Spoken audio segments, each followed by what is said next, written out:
Guys, welcome to a new Juju live session about Tarab, one of the most central, important, beautiful, misunderstood, and I would say urgent concepts in the field of Egyptian dance, music, and culture. Okay, so welcome to this live Q&A. I'm going to answer, as usual, some of the most frequent questions I have received in more than 20 years of career in Egyptian dance around the theme of Tarab. That's the theme I am going to tell you about today. And of course, you are welcome to share your own questions, to share your own perspective, to share your experience, right? If you're already an Oriental dancer, if you're a student, a teacher, a professional dancer who performs, let me know in the comments to this video, either live with me right now,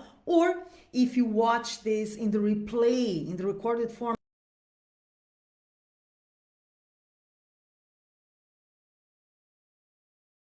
A lot of dancers don't even know what it is, and some know what it is in theory, but they have no idea how to make it a part of their experience when they dance, right? So I want to know from your side what's going on, right? What is Tarab for you? And if you have ever experienced it, how does it feel? How do you describe it? All right. Now, before I launch the questions I selected, before I answer those questions, I have to say two things. I'm out of espresso, which happens quite frequently because we drink a lot of coffee at our place. And sometimes I only have regular coffee, not the thick, creamy espresso, and it makes me grumpy as hell. Okay, not this that this contributes to the session, but it's just a fact.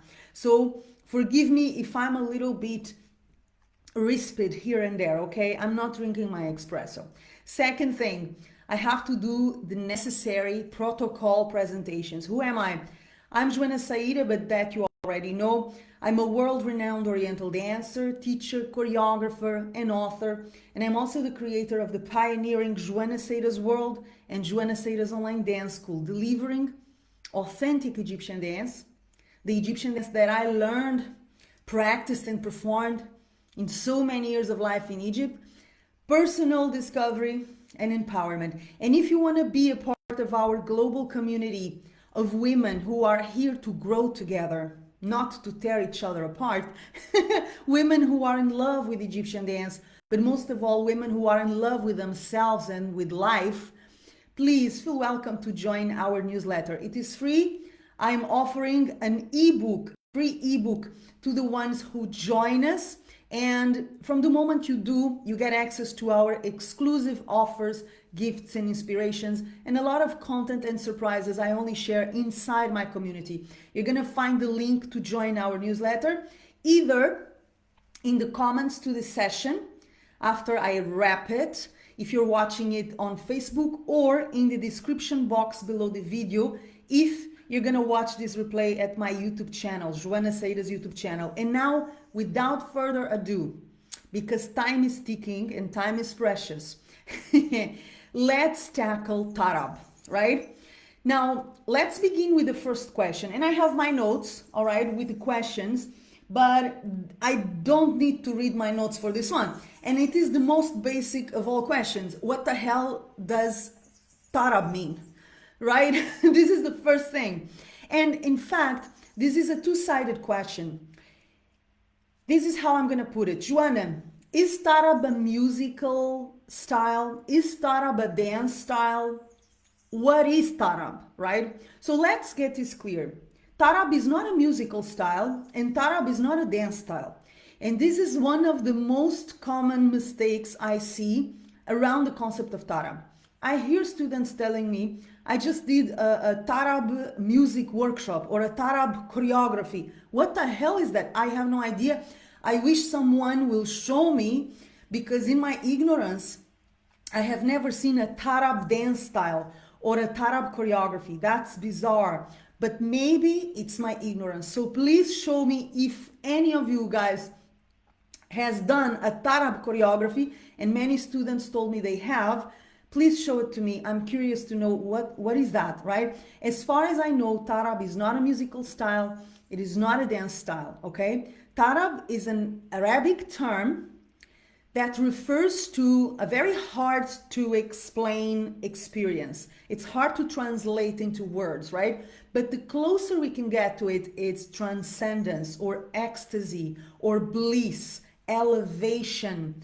The term Tarab relates to something, anything, I would say, that will allow you to transcend your physical body, your ego, and to reconnect with your soul, okay? Very often we see Tarab associated with Kulsum, okay? And you know, if you know me for a while, that I'm a lover of Kulsum. I'm a lover of her music. I'm a lover of her legacy. I'm a lover of the material she left for dancers, although it was not meant to be for dancers, but indirectly she left dancers a bag full of jewels. And I love her also because I believe Kulsum is perhaps the highest and better example of Tarab, right? So if you observe Kulsum, the diva of the Orient, the voice of the Orient, the voice of Egypt, if you observe her performing, and there are many videos on YouTube where you can see Kulsum performing, okay? So many videos on YouTube of her live concerts, you can check those videos and you can watch her, all right? As if you were watching a class. That's how I learned a lot about musicality, Tarab, interpretation. It was by watching Kulsum sing, right? And you will notice that Kulsum is an expert in Tarab. She knew how to take the music, elevate the music and the feeling of the music, and bring it to a point of elevation, of ecstasy, of transcendence, of soul, that carried the audience away with her. And I mean the audience that was present in the live concert halls where she performed every first Thursday of the month, because this was a tradition. Kulsum used to premiere a new song every first Thursday of the month. And the audience that was also receiving her music through the radio, Radio Masr, okay, a very famous radio at the time, responsible for bringing the music of Kulsum to the entire Middle East, not only to Egypt. So she was able to transport her audience, the audience in the live concert halls, but also the audience that was listening to her through the radio, to places that we can call places of transcendence, places of elevation, places of ecstatic beauty, places of peace, of internal peace. The best way I can describe it is she allowed the listeners, through the experience of listening to her, to reconnect with their own soul, right?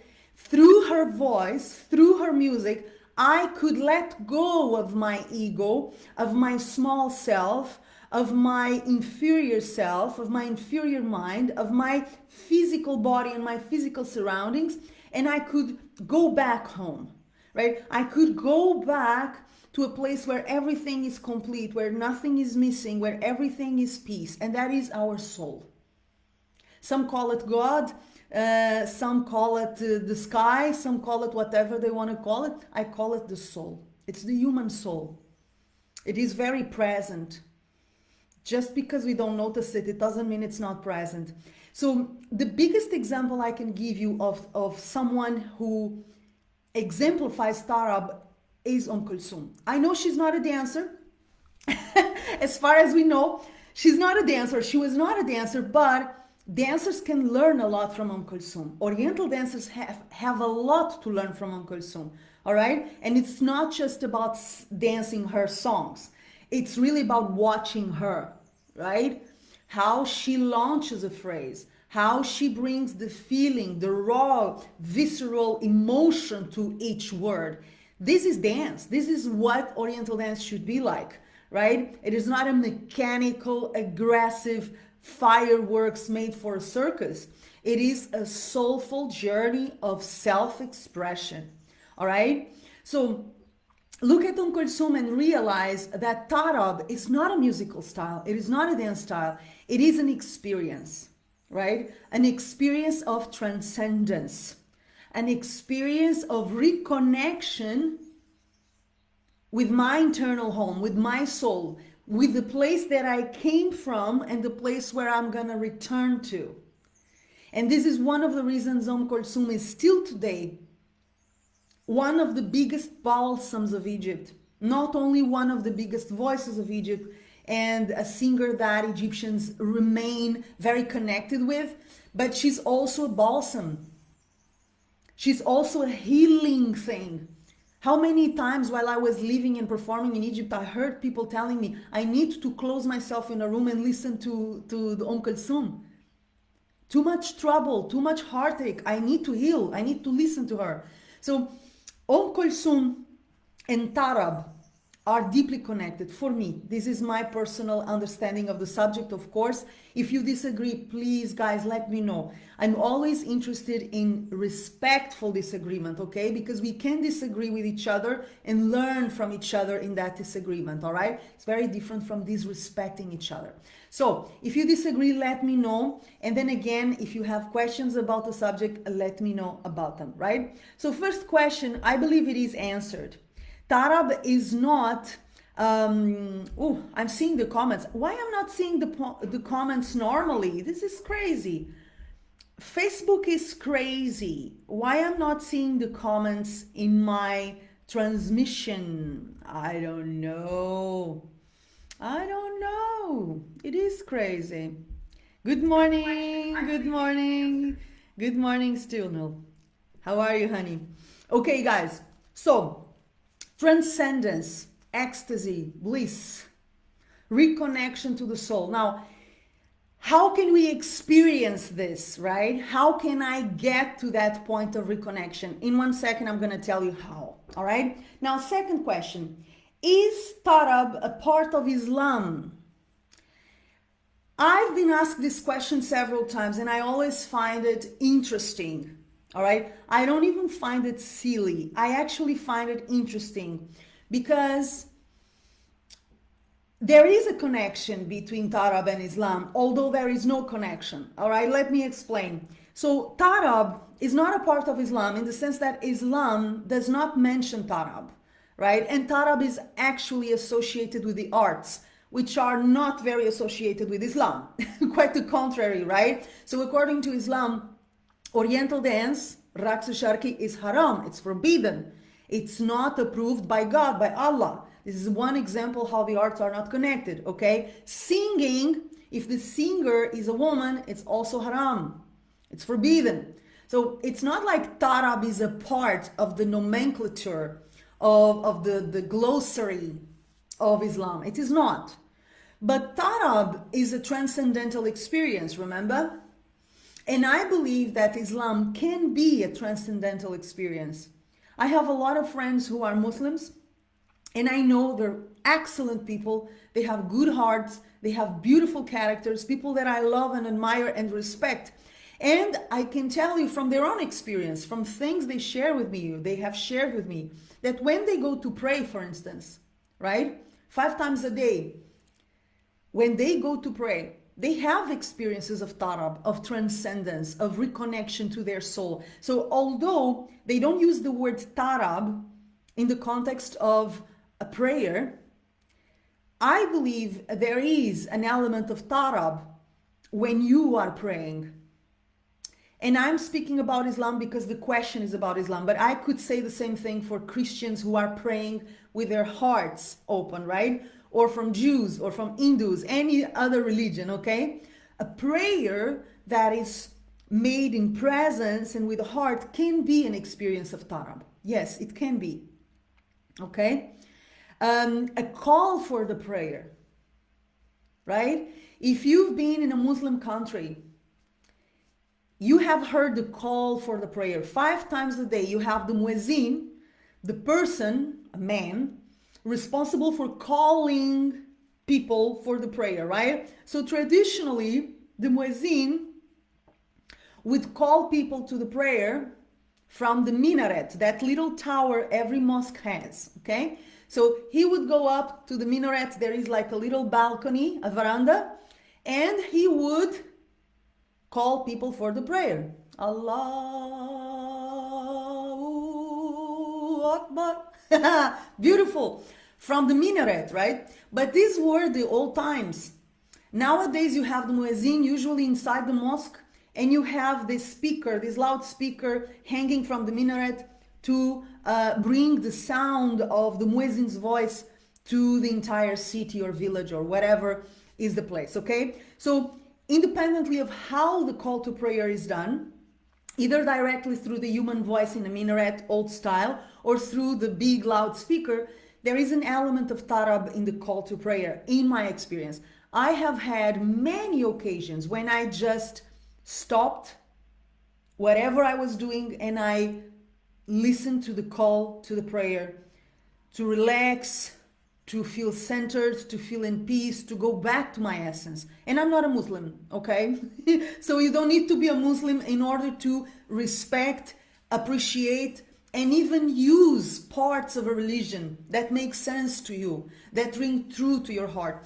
Very often in Cairo, I would choose a specific spot. There are specific spots where you have more talented muezzins, okay? So places where the muezzin has a better voice, and places where the muezzin is it's a better recitator, let's call it, okay? So I would go to that place, especially if I was in a moment of pressure, of tension, if I was sad, I would go to those specific places to hear the call to the prayer of that specific muezzin, because of his voice, because of his feeling. And as I listened to the call to the prayer, Allahu Akbar, I felt like I was going back to my soul. It was healing for me. Even nowadays, when I'm very stressed and I'm facing a lot of obstacles in my work, in my personal life, I play a call for the prayer. If my neighbors hear me, they think I'm a Muslim. I'm not a Muslim, but it's part of my life, right? So although Islam has nothing to do with Tarab, not officially, I do believe there is a connection for the reasons I just mentioned, okay? So Islam and the prayer and the call for the prayer are very inviting to transcendence. Islam is a religion, in my experience, in my knowledge, very inviting to transcendence. So in a way, yes, there is a connection, okay? Although Tarab is not a part of Islam. I hope I made that clear. Guys, and it's freaking me out because I'm not seeing your comments. What the hell is going on with these Facebook configurations? Let me see. Hi Joanne. Hi Mango. Mango is saying they're connected because it's a spiritual experience. Yeah, but here's the thing, Mango. Usually dancers don't see Tarab as a spiritual experience, although it can be, it is. So it's interesting to see that although Tarab is not in itself a religion or a spiritual practice, it can be a spiritual experience if the person is open to it, right? So they're connected because it's a spiritual experience. I mean, not for everyone, right? Not everyone see religion as a spiritual experience. Some people do religion and they comply with the rituals with a sense of obligation on automatic pilot. So for those people, religion is not a spiritual experience. And also in dance, a lot of dancers don't see dance as a spiritual experience, and they don't see Tarab as a spiritual experience. Therefore, they will not experience it, right? So I think it really depends on the level of consciousness of the one who is practicing the dance or the one who is practicing the religious duty. Okay, I hope I explained that well. Hi Morag, hello my darling. Hi Kushi, oh my god, I hadn't seen you for a long time. Kushi, where were you? I hope you're okay. Good morning, Morag. Okay, guys, I will come here every once in a while to see your comments because in the live session where I'm operating, I don't see your comments. How crazy is that? Okay. Anyway, I'll drop by. I'll drop by to see what you're saying. Please share your questions, okay? Now, another question that I have brought in my notebook. Is Tarab created by Egyptians and can it only be understood by Egyptians? Okay, these are two questions in one, right? Is Tarab created by Egyptians? Can it only be understood by Egyptians? All right, so I don't know exactly who came up with the term Tarab. I don't know. All right, Tarab is a word that Egyptians use. It's a word that other people in the Middle East use. I don't know who was the first to come up with the word Tarab. Who invented the word Tarab? I have no idea. Okay, I'm supposing it was an Egyptian, but I'm not sure, right? So Tarab was not invented by Egyptians. The word Tarab shows up in Egypt as it shows up in the Middle East, referring to the transcendental experience that I've already described, right? So it is a concept that is a part of Egyptian culture. And this is something that I want you to understand, guys. And a lot of dancers see Tarab as something related to dance, specific of dancers for dancers, and it is not. Tarab is a concept in Egyptian identity. It's a concept in Egyptian culture. That means the openness, the availability to transcendence, towards transcendence, is always there.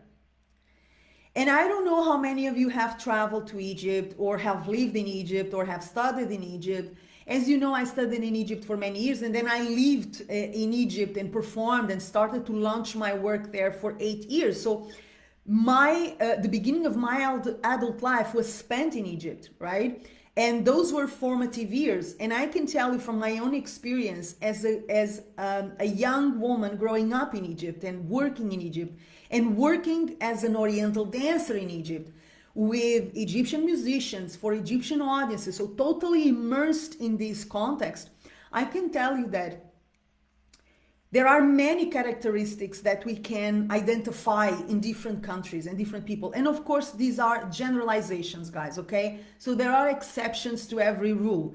But these are rules. These are things that I have observed again and again and again consistently. So they are patterns of behavior, right?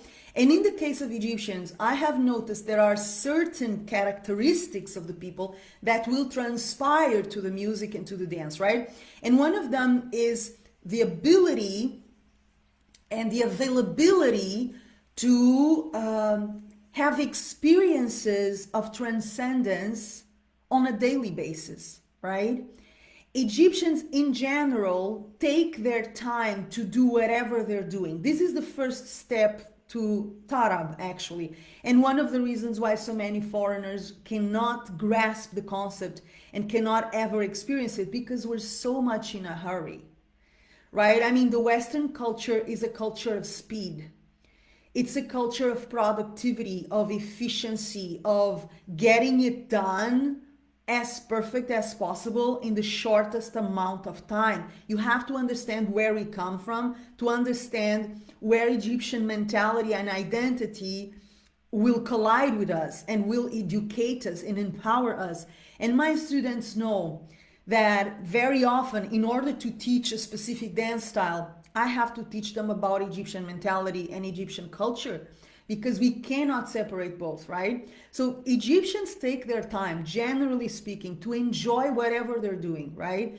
So having the time to enjoy is the first step to Tarab.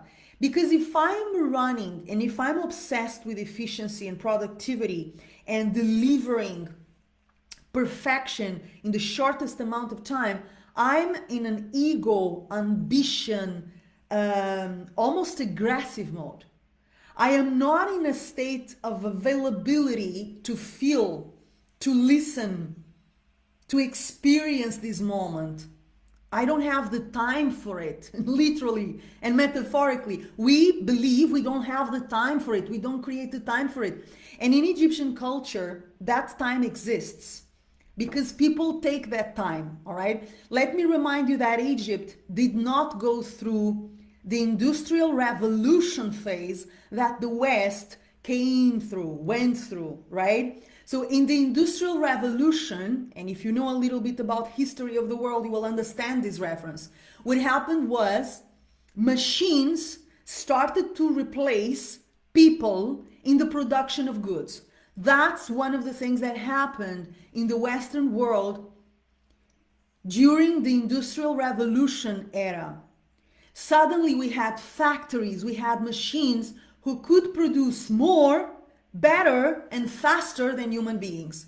So the pace of life and the pace of production and the expectation of quality and deliverance were totally off the hooks. We humans were conquered by machines, and we're still being conquered by machines. There is another revolution happening. This time around, it's the technological revolution. It's another kind of revolution, but we're being swallowed by it as well. Okay, so it's nice for us to understand a little bit of history in order to understand Egyptian dance and Egyptian history, because it's all connected. Okay, so Egyptians, they are available for transcendence. They are available to feel deeply. They get the time, they find the time, they create the time and the space to feel deeply. And without this, you cannot experience Tarab, right? So it's not like it can only be understood by Egyptians. No, Tarab can be understood by everyone, right?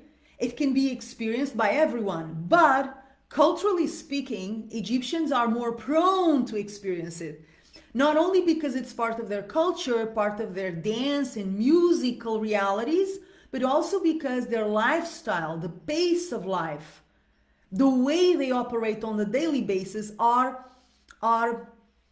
making this Tarab experience more easy for them. All right? They make the Tarab a byproduct of their lifestyle, actually. All right? So everyone can understand Tarab and everyone can experience Tarab, but not everyone has the conditions to experience it. Right? If I don't have the time to enjoy, if I don't have the time to be present, if I believe like life is a competition and I have to be running all the time and providing all the time, damn sure I'm not going to experience Tarab anytime soon. But that doesn't mean that I'm not experiencing Tarab because I'm not Egyptian. No, it means that I am not creating the conditions to experience Tarab, right? Another thing that I found in Egyptian culture was the heart, right? And then again, the heart is a personal thing, but it's also a cultural thing. So in Egypt, generally speaking, I repeat, there are exceptions. I'm generalizing, guys. Don't kill me then with the comments, okay? I'm generalizing. People live from the heart. Even the Arabic language, if you observe the Arabic language, it's a very loving, tender, diplomatic language. Of course, it's a language that was developed so much by merchants, right? So merchants, people who dealt with commerce. So you need to be pleasant, you need to be nice, you need to be diplomatic with people to sell your goods, right? So there are many reasons why the Arabic language is so loving and so tender and so sweet. But one of the reasons I believe, and this is my observation, guys, okay? It's my personal observation, has to do with the fact that Egyptians in this case, and Egyptians are not the only ones who speak Arabic, of course, but Egyptians have their hearts on their sleeve. Egypt is a country where you will be invited to feel things very intensely. This is one of the reasons that I fell in love with Egypt.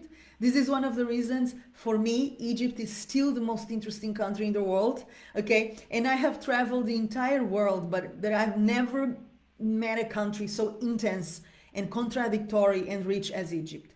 And one of the reasons is this, is that Egypt is a country of the heart.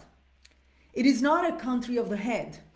Okay, and this has very nice stuff and very bad stuff. You know, there is always a side that is nice and a side that is not too nice. Okay, so this is a coin the two sides of the coin, right? I'm giving you the nice side of the coin. So what is the positive side of a country that lives from the heart? Everything is very intense emotionally. People are very fast to tell you, I love you, you're beautiful, come to my house, have breakfast, come and see my children. You know, everybody wears their heart and their smile on a sleeve. The way people live is very emotional, very dramatic. Okay, because I'm a very emotional person, I love it. For some people, it's too much, right? I've heard foreign friends and family members who hated it. I said, oh my God, it's too much. I love it because I'm like that, right? So there is this heart on the sleeve, heart opening state that is also conducive to Tarab. Okay? And in the West, what happens? Most of us don't have time for the heart. We want to be, then again, fast and efficient and productive. And emotions, as I often tell my students, emotions slow us down. Emotions are a pain in the neck, man, because they make us slow down. When I'm feeling deeply, I'm not running a sprint. And when I'm running a sprint, I'm not feeling deeply. If you start noticing every time we feel emotion intensely, we slow down. We become almost inefficient in terms of action. We cannot act and we cannot think rationally because we're in emotion mode. We are in the field, we're diving in the field of emotions where there is no efficiency, there is no right or wrong, there is no strategy, there is no action step, there is only feeling. And Egyptians are generally very comfortable in this place. And this is a good territory for Tarab.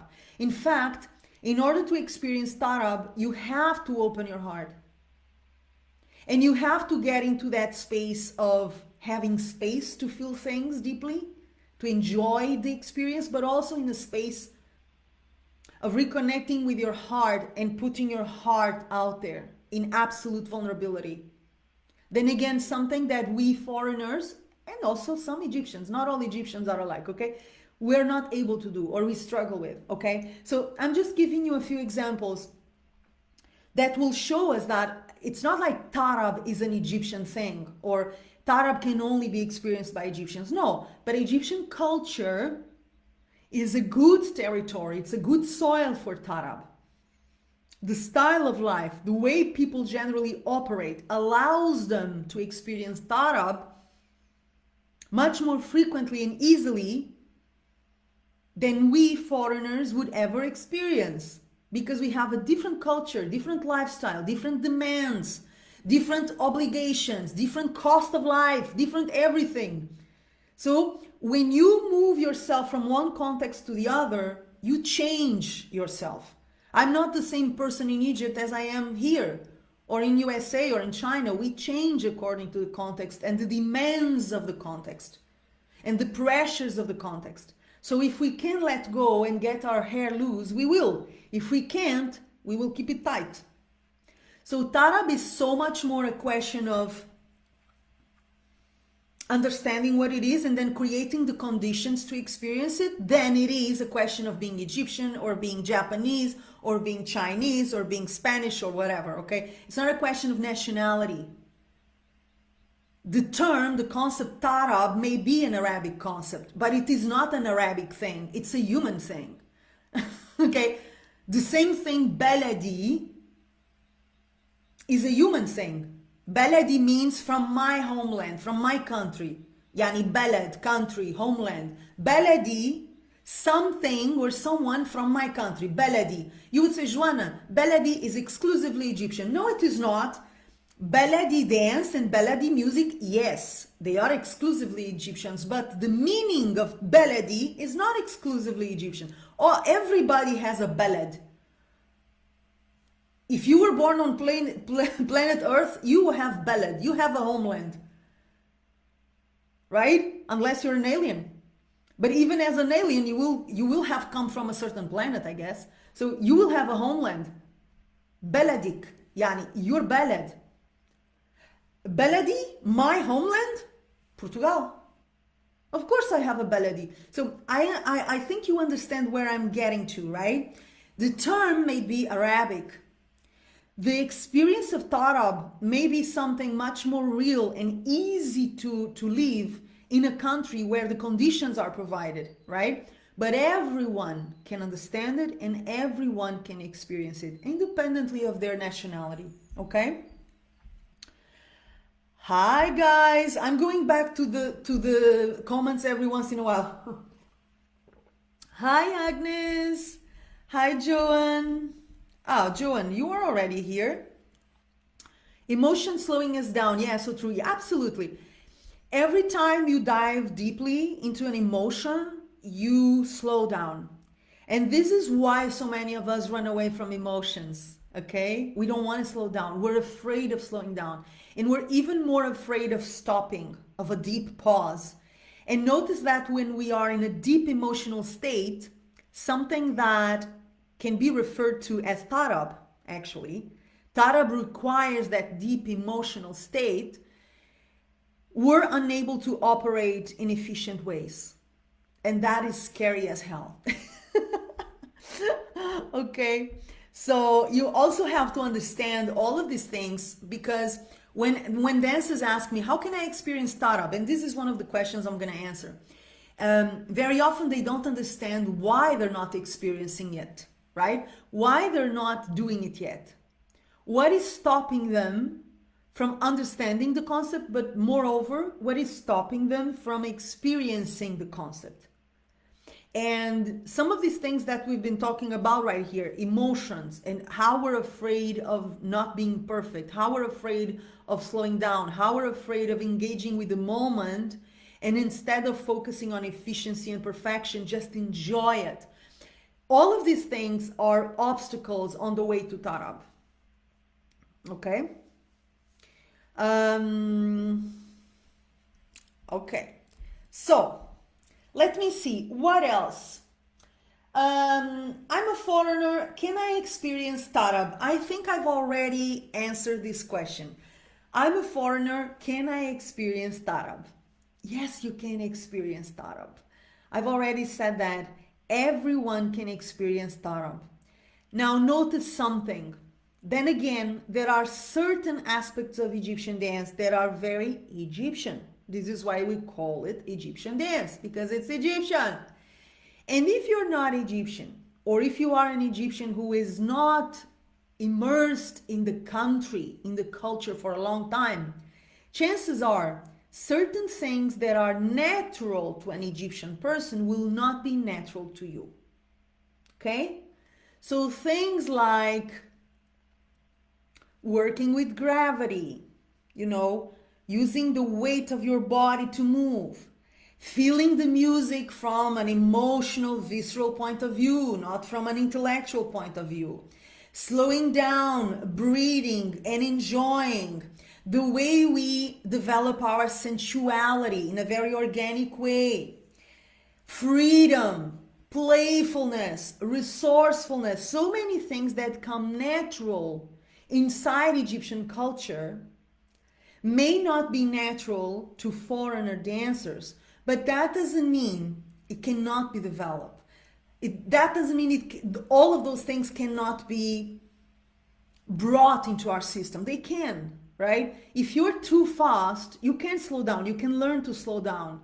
And dance is a very good tool for that, because I can give you a dance sequence, a phrase, or an entire choreography that will force you to slow down, unless you disrespect the sequence or the choreography and you do whatever comes to your mind. But usually in a dance class, even if you're not the kind of person who knows how to slow down, you will be forced to slow down, at least with me. I'm not going to put you in a marathon of shimmies and kicks and cocks like Karate Kid, because that's not the Egyptian dance I know, that's not the Egyptian dance I love, and that's definitely not conducive to Tarab. Okay, I can assure you of that. So slowing down, for instance, is something that you can learn how to do. Reconnecting with your heart and moving from your heart and making decisions from your heart, not necessarily from your rational mind, from your ego. This is also something that can be trained. It can be taught. I have taught it hundreds of times in my school, thousands of times in my career, right? So it is taughtable. It is teachable, not taughtable. It is teachable. If we talk about getting in contact with your spirit, with your essence, and also moving from that deeper place, it is teachable. It is possible. I do it with my students.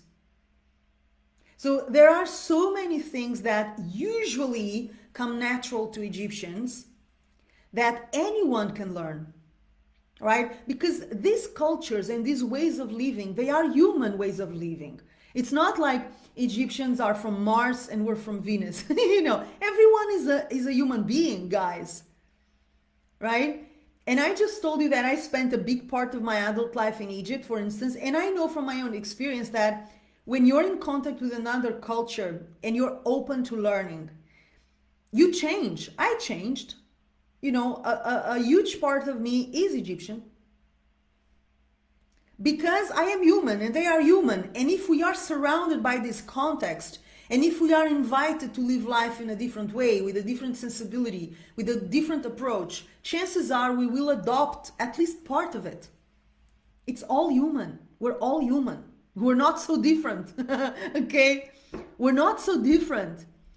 And one of the big arguments in Egyptian dance and in Tarab is this question of selling Egyptian dance as something that only Egyptians can do, only Egyptians can understand, only Egyptians can grasp, only Egyptians can teach. That's maniac, that's psychopathic.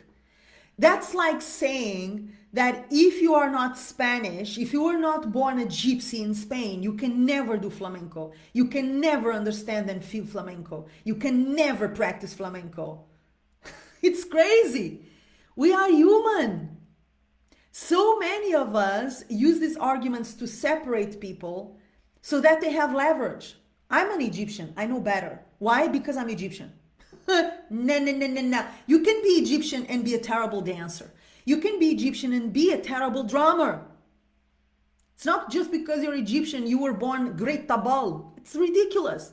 It's not because you're Egyptian that you were born with authority. Why am I the authority? Because I'm Egyptian. That's nonsense. Okay, it's like me being Portuguese saying I'm an authority in fado, which is our national song. I'm not an authority in fado. I'm Portuguese, but I'm not an authority in fado. Okay, perhaps a foreigner who has studied fado in depth, and many have, know more about fado than I do. Okay, so start looking at life and at art, and Egyptian dance is an art form. Okay, it is not a war tool. It's an art form as universal. We're all humans. We're not so different from each other, I assure you. We're not so different. What else? Okay, last question. How can I experience Tarab in my dance and in my life? Is that even possible? Now, the answer is yes, it is possible for you to experience Tarab in your dance and in your life. Yes, it is possible. Right? Now, how do you do it? That's a subject for a course. And I do have a course for that. In a second, I'm going to tell you all about it. It's our new online course, How to Dance on Kulsum, Tarab Special Edition, okay, happening at Joana Saahirah's Online Dance School very soon. It's about to start. And in this course, I teach dancers how to bring Tarab into their dance and into their life in a very practical, visible manner. Okay? So aside from dancing on Kulsum, learning how to use the music of Kulsum to develop your technique, your interpretational skills, your musicality, your heart, your spirit, you're also going to learn how to make Tarab a natural part of your way of operating in your dancing, in your life. Now, so for the sake of this session, there are a few things I can share with you, all right? Because then again, some of these things are contents for courses and books. They're not content that I can share in 5 minutes, okay? Or in 10 minutes. So how can I experience Tarab in my dance? The first thing you gotta do is to understand that you're not only physical, right? So the first thing I would advise dancers to do if they want to bring Tarab to their reality, right? If they want to deepen their experience of their dance and of their life, is realize that you are not only this physical body. And so many dancers dance as if they were only that physical body. So they're hyper focused on the movement. They're hyper focused on how I look. They're hyper focused on how others see them. They're hyper focused on performance. They're hyper focused on impressing others. They're hyper focused on all the exterior visible sides of the dance that are not necessarily conducive to Tarab. Okay? So understand that you are a multidimensional being. My regular students already know this. When we work on Egyptian dance, we don't work only in the physical realm, in the body that you can see and touch. That's part of your dance, but that's not your entire dance. That's not all your dance is about, right? You're also mind, you're also emotion, you're also spirit. You are visible and invisible. When we watch an Oriental dancer, we're not just watching a body moving. We are feeling energy moving. This is why very often you will see an Oriental dancer who is not very good technically. This happened to me many times in Egypt, around the world where I was teaching. How many times I saw people that I thought, oh my God, why am I even watching this person? Because technically speaking, they were very boring, very, very poor, but I could not stop watching them. I had to watch, and I was in love with them. I said, what's the point? This person is not giving me what in my head is real dance. So why am I so attracted to this person moving in front of me? And it has to do with the quality of the energy that person is carrying. And that means your dance is not only your physical body, it's also your invisible body. It's your energy, the quality of your energetic vibration. Where do you vibrate? Do you vibrate in a low, sad, enraged, envious, competitive mode place? Or do you radiate, right? When you dance, what kind of energy do you bring to the world? Right? That is what I call your invisible dance. Okay, it's the visible and the invisible dance. So the first thing you gotta do in order to bring Tarab to your reality, it's really acknowledge I am visible and invisible. I am a body, a physical body, and I am a spiritual body. I am a soul. In fact, you are a soul. Your body is here in a transition, right? It's traveling with you in this lifetime, but you are a soul. That's your essence, right? That's the part that never dies, all right? It's the essence. So this is the first thing you can do. The second thing is to quit trying so hard to please. Because when you're obsessed with pleasing others, even pleasing your teacher, when I say please, it's pleasing your teacher, pleasing yourself. You're not committed to the experience. I cannot be vigilant of how others perceive me and at the same time be fully engaged with the experience and in surrender. I can't. I have to choose between one and the other. There is no way I can have both at the same time. And what happens is that most of us, even dancers who are not professionals, so you would think there's no need to please, right? If you're not a professional, your life doesn't depend on it, right? If people like you, they don't like you, I mean, who cares? They don't pay your bills, right? But even dancers who are not professionals, who don't need to please, they're still dancing as if they needed to please, right? And this is a big problem. Your focus becomes outside the experience. It doesn't become in the experience. You're not able to surrender and let go because you're afraid, God forbid, I will look ridiculous, I will do a mistake, I will look like a monkey, I will do something weird. So they're always in control. They never surrender. They never let go. They never close their eyes and say, screw it. I'm just gonna enjoy it, you know. They never get to that point of freedom. And if they don't, naturally, they will not experience Tarab. They will have no idea what Tarab means. Because Tarab is the ultimate surrender. It's the ultimate state of freedom. It's when I'm really not depending or interested in other people's opinion. I'm just present. I'm just engaged in what is. And I don't care how I look to you. I don't care what you think about me. That's freedom, okay? So it's a state of freedom that very few ever get to experience. And in this group, I also include Egyptian dancers. Very few Egyptian dancers actually go to a Tarab experience place. Not many, and especially not many in this generation, right? Because remember that Tarab is connected with the lifestyle and the culture and the mentality.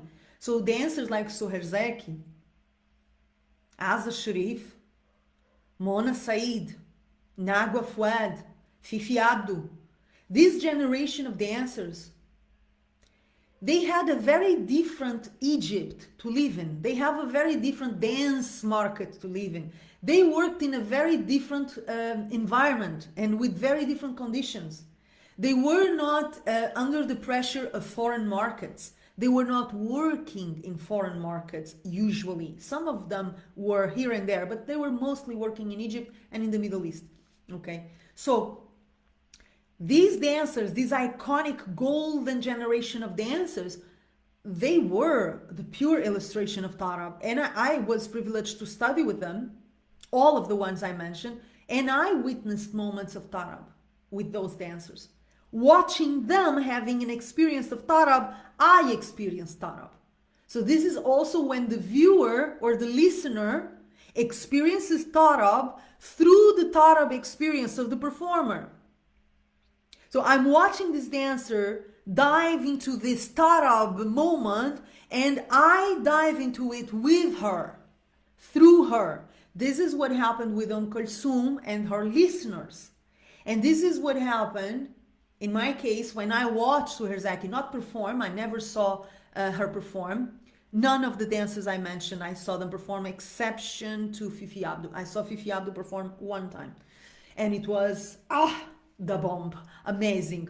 Okay, so even Egyptian dancers of my generation, the Egyptian dancers that I danced side by side with all the years I was in Egypt, it's not frequent to see them in a state of Tarab anymore, because Egypt has changed. And the conditions of Egyptian dancers and how they work and whom they work with and where they work have changed. And everything is connected, okay? So if I'm, for instance, working for a foreign market, right? Imagine I'm an Egyptian dancer, but my market is foreign, it's Western. Obviously, I'm gonna feel the pressure to be more technical, to choreograph more, to know how to break down the steps, to be more competitive, to show off more skills. There will be not much space for me to practice the natural art of Tarab. So understand that context, environment, and culture, they influence the way we experience Tarab. And that is true for Egyptians, it is true for everybody, okay? So aside from these two things, I think that in order to bring Tarab to your dance into your life, and it's pretty much the same, guys, okay? Everything you learn for your dance in terms of Tarab, you will learn for your life. There is no difference, okay? You also have to come to terms with doing less, but doing it from the heart. Oh, what? Doing less? I want to show my moves. I want to show my shimmy and my belly tricks. Okay. If that's your cup of tea, do it. Be happy. Why not? But if your focus is on showing the moves and impressing, and if you're so hyperactive that you cannot take a breather and you cannot create the space for this surrender, for this heart, for this deep feeling, for this moment of pure engagement with the moment, and not wondering what others think of you, not wondering if you're doing right, if you're doing wrong, if you're impressive, if you're not, if you're the diva, if you're the divo, if you're not able to go to this place of humbleness, where your ego is not in charge of the operation, you're never going to experience Tarab. You can pretend, but this is just bad acting. It's not even acting. It's bad acting, okay?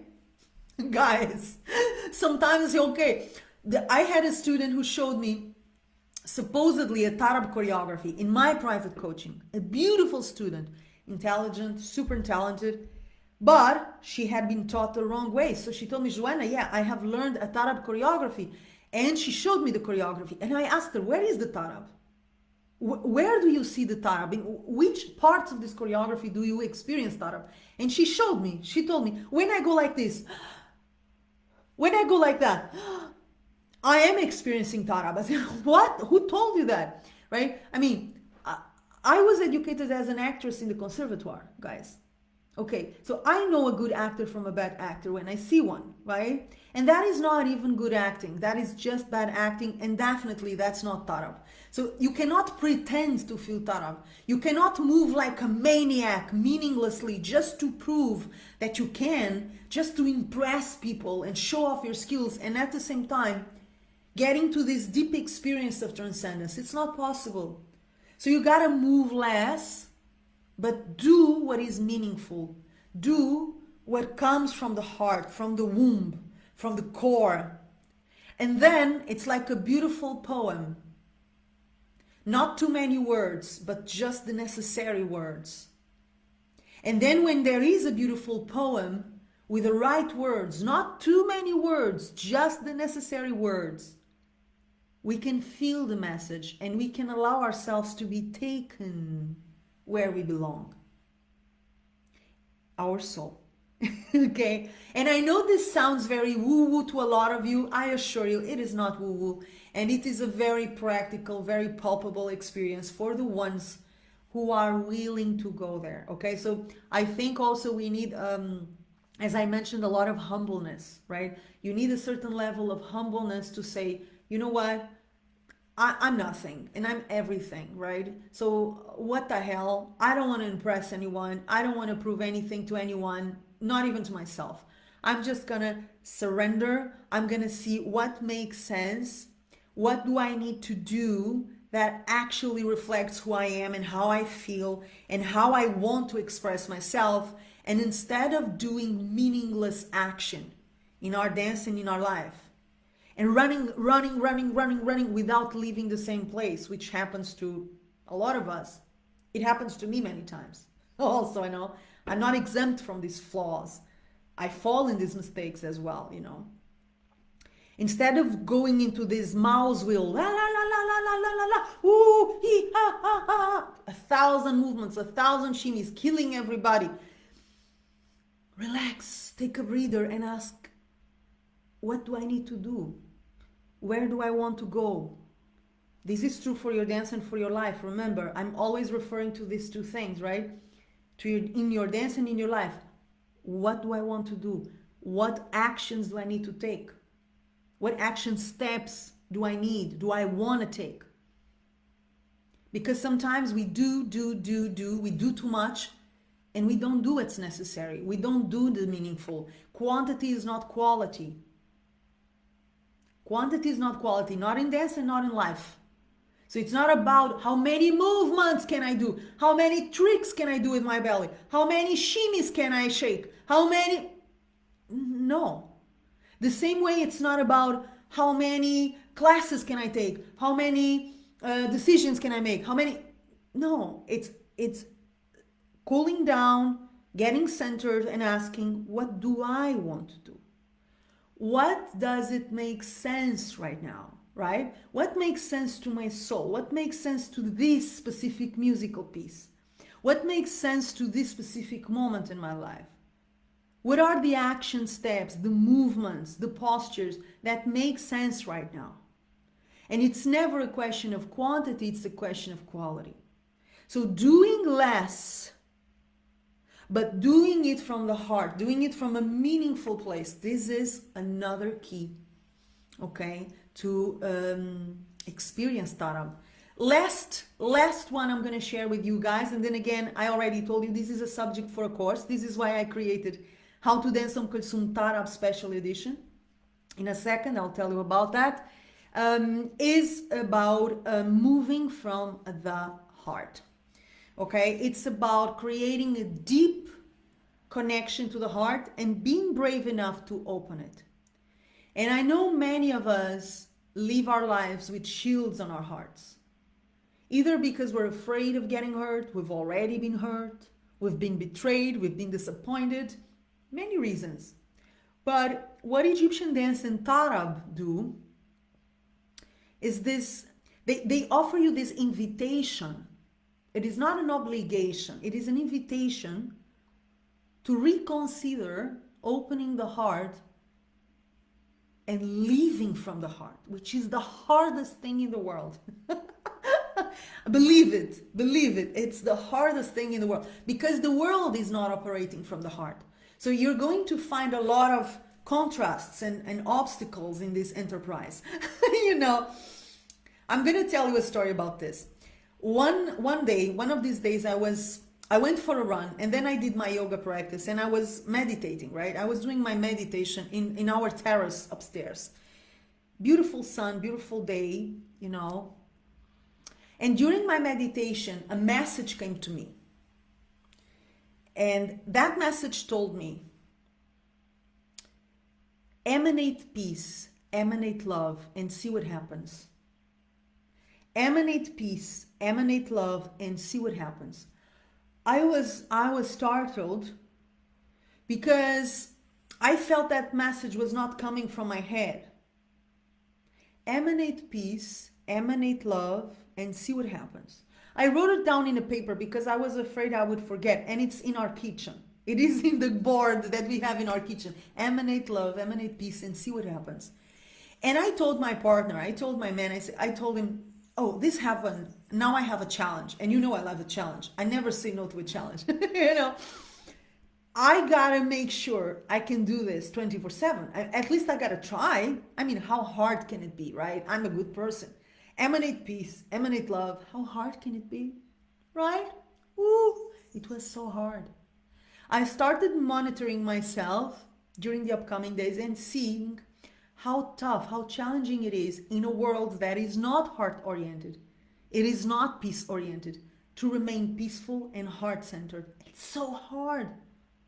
But what Egyptian dance does and what Tarab does is they really make you consider this. What if you opened your heart, you know, like a window. Imagine a window. You go like this, open the window, and you danced and you lived from that place of an open heart. What if you emanated love? What if you made your decisions out of love? What if you remained in a vibrancy, in an energetic vibration of love? What would happen? And although this may sound very easy when you say it, then again, try it. I have a challenge for you guys, if you're up for it. Do the challenge I did with myself. Try to operate for one day, only one day. Only one day is enough. Emanating only love and only peace towards all beings.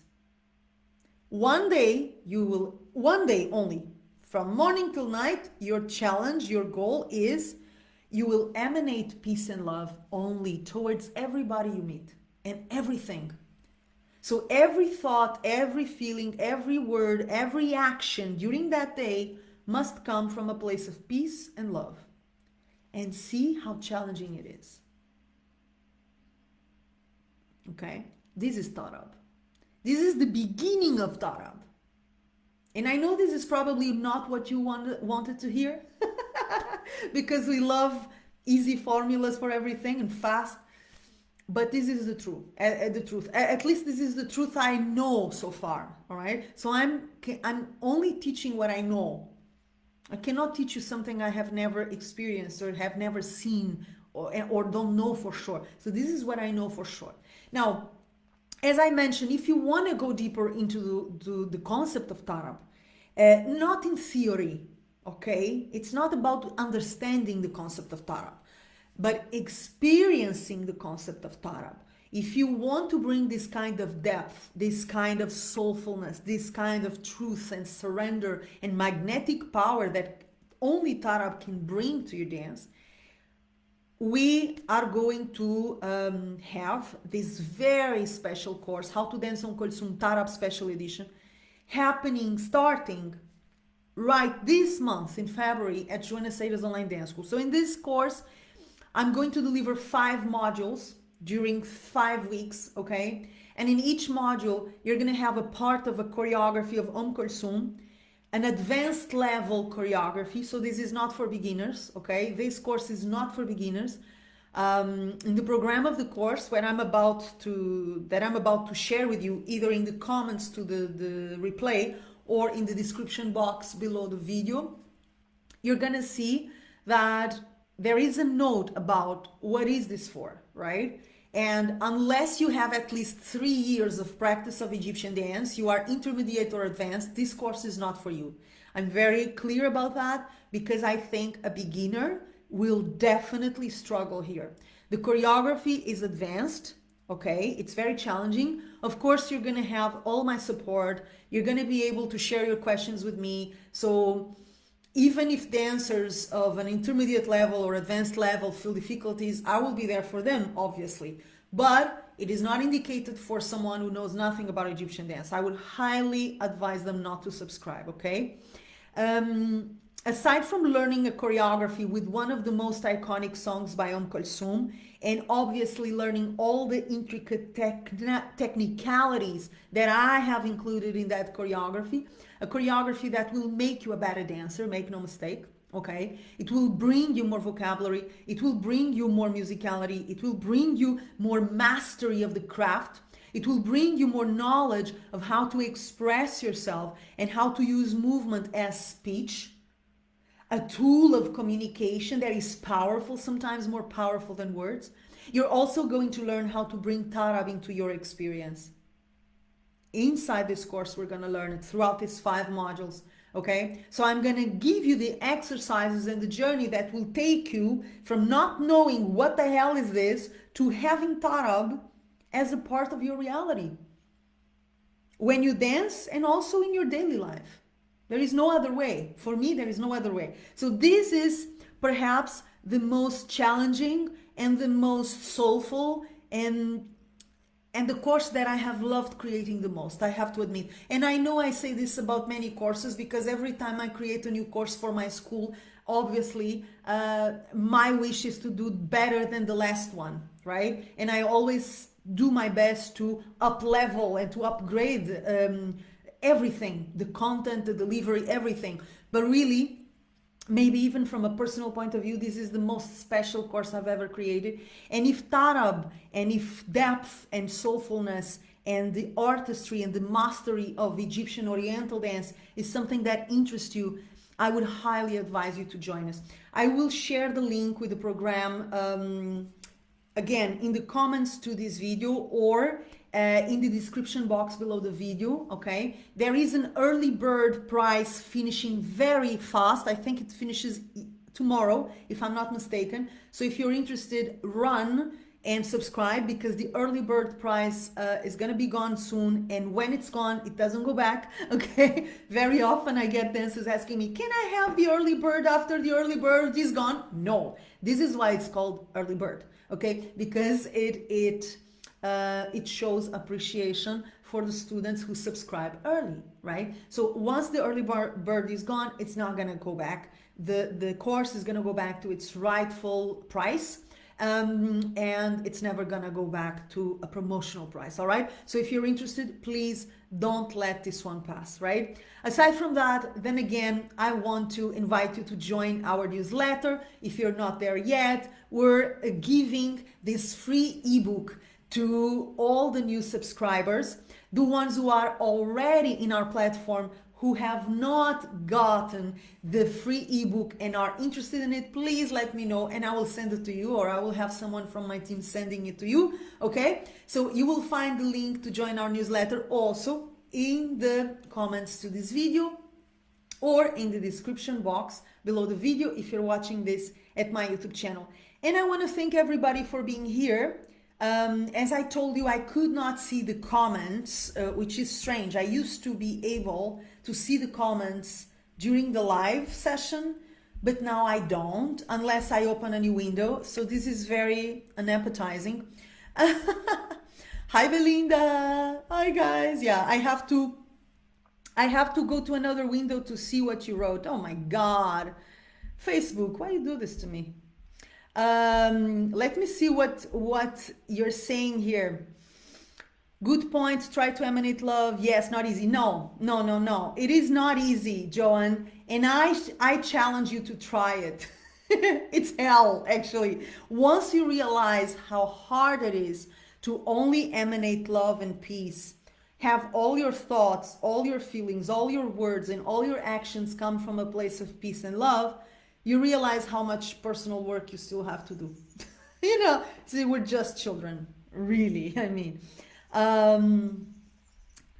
Mango is saying, I just came from Tanzania, accidentally happened to come across a group of Maasai tribal people. They have a dance ceremony. I actually joined them in the circle. They were all in Tarab. Absolutely. I believe that, of course. And Mango, this is why I was saying, although Tarab is a concept that you see in Egypt and in the Arab world, it's a human concept. So an African tribe in Tanzania, they experience Tarab, of course. Spanish dancers, okay? Spanish dancers, they experience Tarab.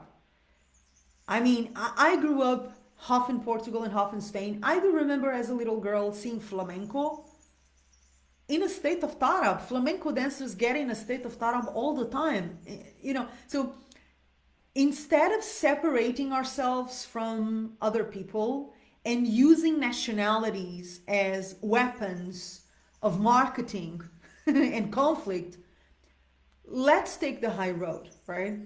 Let's take the high road. There is so much we can learn from Egyptian culture, and there is so much Egyptian culture can learn from other cultures. There is so much I can learn from Japanese culture, from Chinese culture, from all cultures. We humans are different and we are the same. We're not so different, right? And our differences should not separate us, should not bring a sense of superiority or inferiority to anyone. Our differences are schools for each other. So your differences have something to teach me. And my differences have something to teach you. And in this exchange, we grow.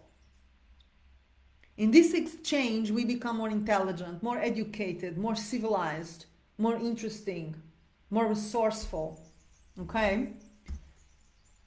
Let me see what else. You're welcome. Hi, Morgana. Okay, guys, I'm not sure if I should be in the comments because I think there may be a delay or some technical thing if I get in the comments. I hope you enjoyed this session. I certainly did. And then again, everything I just shared with you really comes from experience. It comes from everything I've been living and practicing and teaching and observing. And if it resonates with you, one more time, feel welcome to join How to Dance on Kulsum Tarab Special Edition. And if you're not ready to join us, but you want to enjoy Egyptian dance, personal discovery, and empowerment, we have the newsletter I've already mentioned, but we also have the free learning page at our official website with loads of free goodies. You also have my YouTube channel where you have videos about Tarab. There is so much you can enjoy around this theme independently of being in our new course or not. So please feel welcome to indulge yourselves, enjoy the content. Let me know if you have questions for future sessions. And most of all, thank you for being here, guys. The ones who showed up live with me, I really appreciate that. I really felt your love, although I could not read your blessed comments here. Okay? I will see you soon, guys. Until then, receive my love and my usual warm Sunday kiss. Okay? Mwah.